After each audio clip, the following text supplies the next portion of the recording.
Di zaman dahulu kala, di pantai air manis Padang, Sumatera Barat, ada seorang janda bernama Mande Lubaya. Janda tersebut mempunyai seorang anak laki-laki bernama Malin Kundang.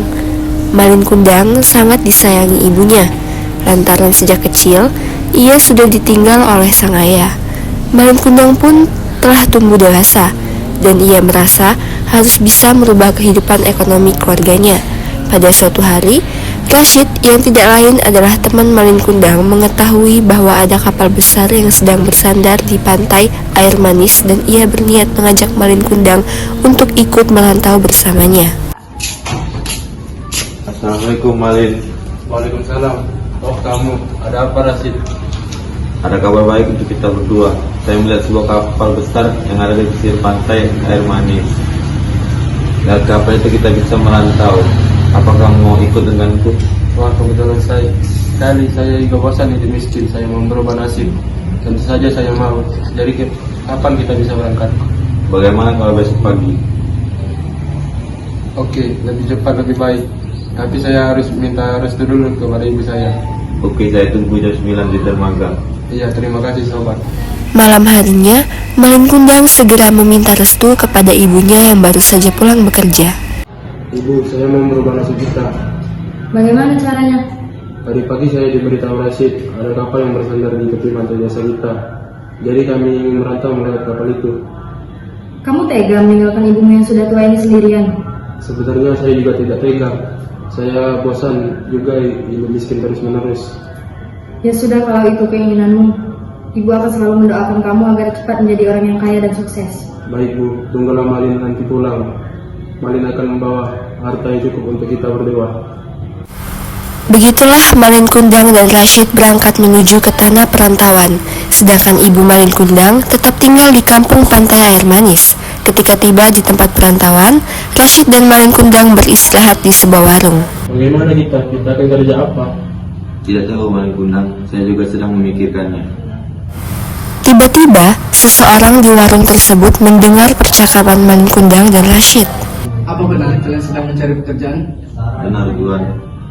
Kebetulan sekali kalau begini, saya sedang mencari 2 orang pekerja. Apakah kalian mau bekerja untuk aku? Tentu saja kami mau. Kapan kami bisa mulai bekerja? Kalian bisa mulai bekerja besok untuk saya. Rumah Tuan di mana? Mari, ikutlah denganku. Malin Kundang dan Rashid ikut saudagar pergi ke rumahnya. Saudagar tersebut menyewakan salah satu kamar di rumahnya untuk ditinggali oleh Malin Kundang dan Rashid.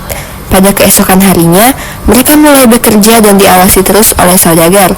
Dan rupanya, Malin Kundang lebih giat dan rajin jika dibandingkan dengan Rashid, dan sang saudagar pun menyadari hal itu. Hingga kemudian anak saudagar yang bernama Putri datang dan melihat kedua karyawan baru ayahnya itu. Dan rupanya, Putri juga kagum dengan wajah rupawan yang dimiliki Malin Kundang serta kerajinannya, hingga akhirnya Putri pun jatuh cinta pada pandangan pertama. Sejak hari itu, Putri semakin kagum dan cinta pada Malin Kundang. Putri selalu memperhatikan Malin Kundang diam-diam. Setelah bekerja selama 2 tahun pada ayah Putri, Malin Kundang sudah menjadi orang kaya karena dia selalu rajin bekerja.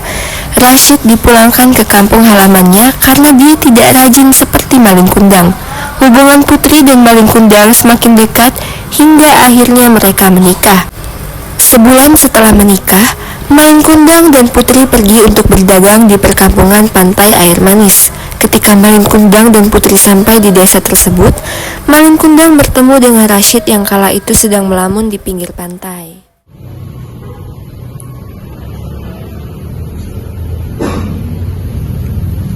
Hai Rashid. Oh Malin Kundang, rupanya kamu sudah sangat kaya sekarang. Wah, kamu sudah sangat sukses sekarang. Selamat ya, kamu sudah menjadi suami dari Putri. Iya, syukur alhamdulillah. Kamu sih dulunya kerja malas-malasan, kena batunya kan? Benar apa yang kau katakan. Ya sudah, saya berdagang dulu. Iya. Mendengar berita baik tersebut, Rashid segera mengabari Mande. Ma, Malin Kundang sudah kembali. Dia ada di dermaga sekarang. Benarkah itu? Iya Ma, ayo kita ke sana sekarang. Mande dan Rashid pergi ke dermaga untuk menemui Malin Kundang. Sesampainya di dermaga, kau wanita tua? Berani-berani ya kamu ngaku sebagai ibu dari suamiku? Saya memang ibunya Malin Kundang. Apakah gila? Saya tidak pernah mempunyai ibu miskin sepertimu. Ini ibumu, nak. Ibu yang telah melahirkan dan membesarkanmu. Suamiku tidak punya ibu yang kecil dan miskin sepertimu.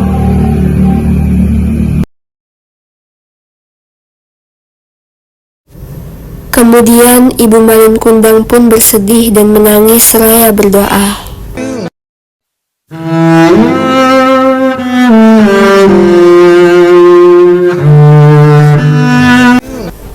Ya Allah, mengapa anakku satu-satunya seperti itu? Aku yang melahirkan dan membesarkan dia, ya Allah. Berilah ia teguranmu. Sesungguhnya dia adalah anak yang durhaka. Tiba-tiba kilat menyambar Malin Kundang. Pada saat itu juga berubahlah Malin Kundang menjadi sebuah batu. Malin Kundang berubah diri menjadi batu akibat telah mendurhakai ibunya. Oleh karena itu, maka kita tidak boleh durhaka terhadap orang tua kita, terutama durhaka kepada seorang ibu. Tiba saat mengganti dunia.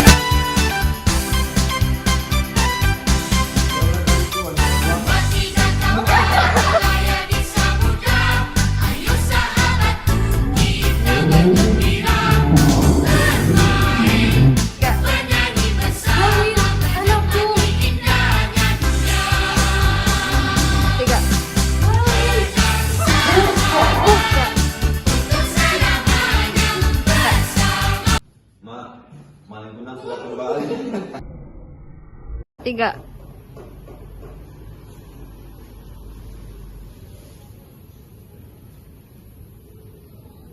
Ayo Rasid.